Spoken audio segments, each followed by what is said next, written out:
잠시만요.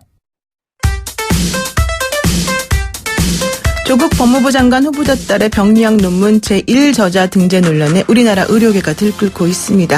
어제였죠. 대한의사협회가 해당 논문의 책임 저자인 단국대 교수를 윤리 위반으로 중앙윤리위원회에 회부했는데요. 의사협회는 부정행위가 확인되면 징계한다는 방침입니다. 직접 대한의사협회 최대집 회장 연결해서 자세한 이야기 나눠보도록 하겠습니다. 회장님 안녕하십니까? 네, 안녕하십니까. 이번에 논란이 된 논문의 책임 교수를 징계 심의에 올리기로 결정했다. 이런 얘기가 나오고 있는데요. 이런 배경이 무엇인지 먼저 설명을 좀 부탁드릴까요?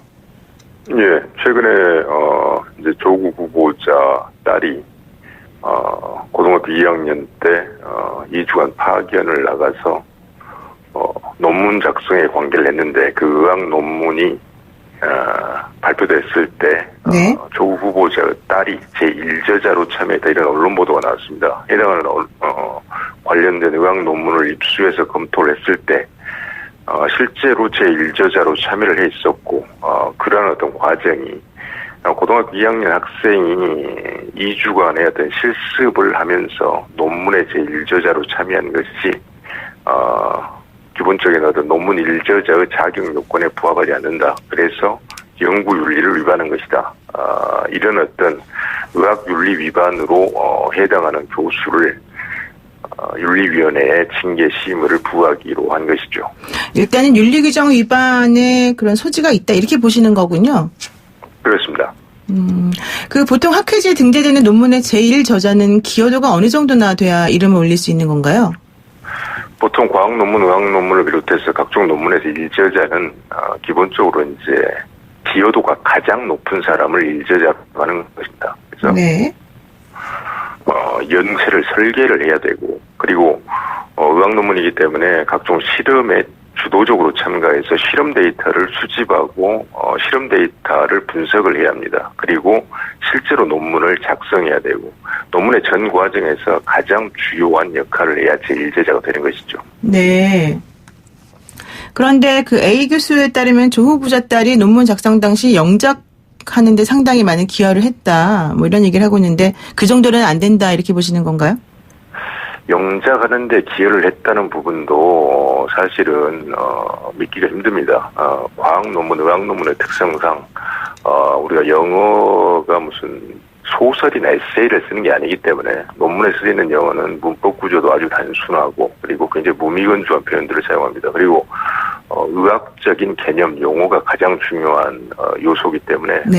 딱히 영어 고도의 어떤 영어 실력 또 네이티브의 어떤 영어 수준을 요구하지 않습니다. 따라서 영작에 참여했기 때문에 논문에 기여했다는 것은 그것은 의학 논문의 특성상 우리가 받아들이기 어려운 주장입니다. 그래서 영어 논문 작성, 영어를 쓰는데 기여했다는 것으로 1저자가 됐다는 것은 우리가 받아들이기 어려운 주장이죠.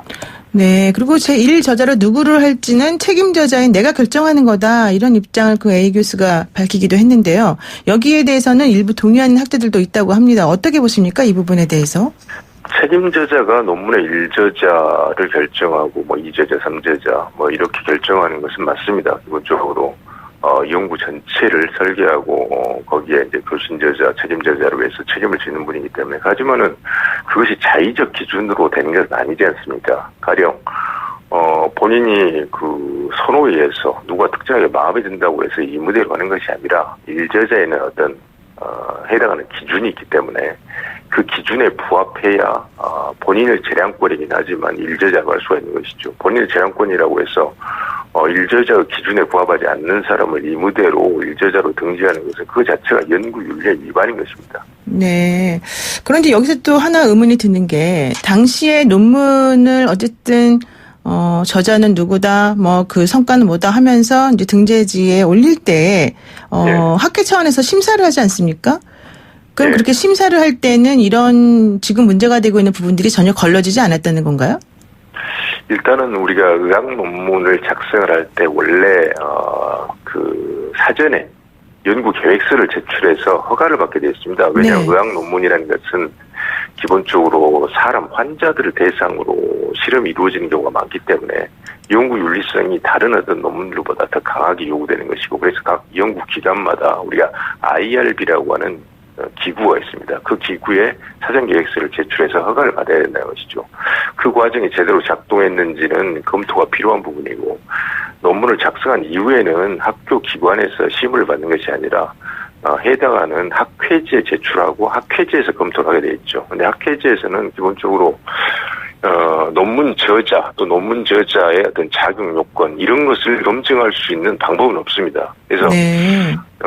학회지에서는 그런 것을 검토하는 게 아니라 연구 전체의 어떤 논문의 내용을 검토를 하게 돼 있죠. 그래서 논문의 내용이 과연 얼마나 학문적으로 상당한 어떤 성과를 거두고 있는가 이런 것을 바탕으로 해서 논문 게재 여부를 결정하기 때문에 사실은 이건 연구자가 연구 전체를 책임지는 분이 처음에 연구 계획서를 작성할 때부터 그 사람의 어떤 연구 진실성이라는 부분을 우리가 전제하고 믿고 그것을 시작할 수밖에 없는 건데, 그런 부분에 대해서 사실 이제 연구 윤리를 위반한 부분이 있으니까 그 부분이 가장 문제가 되는 것이죠. 네, 그러니까 시스템상으로는 저자로 올라간 사람의 그런 것까지 확인하기는 좀 곤란하다 이런 얘기신 것 같습니다.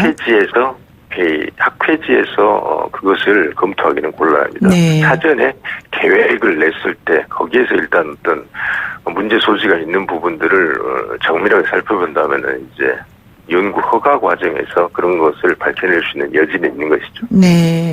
그 오늘 대한의학회에서는 해당 논문의 부정 여부에 대해서 논의를 한다고 하는데요. 만약에 이게 부정이다 이런 식으로 결론이 내려지게 되면 논문이 취소되는 건가요? 논문 취소 여부는 최종적으로 논문 게재의 어떤 취소 이거 여부는 대한병리학회지에서 결정을 하는 것이고, 네. 논문 자체의 철회나 논문의 취소 이런 것은 당국대학교에서 결정을 하는 것입니다. 당국대에서 병리학회지에서 논문 게재를 취소하는 것을 결정하고, 그리고 단국대 측에서 논문 철회, 논문 취소를 결정을 하는 것이죠. 네. 그래서 연구 부정이라는 것이 대한의학회에서 결론이 나오게 되면 대한의학회에서 나온 결론은 우리가 상당히 객관적인 어떤 분석을 통해서 나온 것이기 때문에 그 결과를 받아들여서 단국대도 자체적으로 지금 연구윤리위원회를 소집해놨지 않습니까? 네. 그래서 단국대가 연구윤리위원회에서 어떤 모종의 판단을 내리는데 대한의학회의 어떤 오늘의 어떤 결론을 만약에 낸다면 그런 대한의학회 의견이 상당히 많이 반영이 될 것 같습니다. 뭐 일단 그 윤리규정 위반인지 여부를 조사하는 데도 시간이 많이 걸릴 거로 보입니다만은 만약에 위반 사항이 있는 것이 확인이 되면 장 교수에게는 어떤 징계나 어떤 영향이 미칠까요? 그것은 일단 단국대에서 연구윤리위원회에서 판단을 내리는 것이 가장 중요하고요. 거기에서 어떤 연구윤리 위반이다 했을 때 단국대 자체적인 어떤 기준이 있을 거 아닙니까? 네. 그래서 자체적인 대학 자체의 어떤 징계 규정이 있기 때문에 그 규정에 따라서 여러 가지 징계 여부가 결정이 되겠죠. 그래서 그 부분은 단국대가 결정할 사항이기 때문에 지금 제가 뭐라고 말씀드리기 어렵고, 대한의사협회 중앙윤리위원회의 결정도 징계 종류에 대해서는 윤리위원회가 판단을 하기 때문에 정확히 어떤 종류 징계가 내려질 것이다 그런 부분은 말씀드리기가 좀 힘듭니다. 네, 그렇군요. 네, 오늘 말씀 여기까지 듣겠습니다. 고맙습니다. 예, 고맙습니다. 네, 지금까지 최대집 의사협회장과 함께했습니다.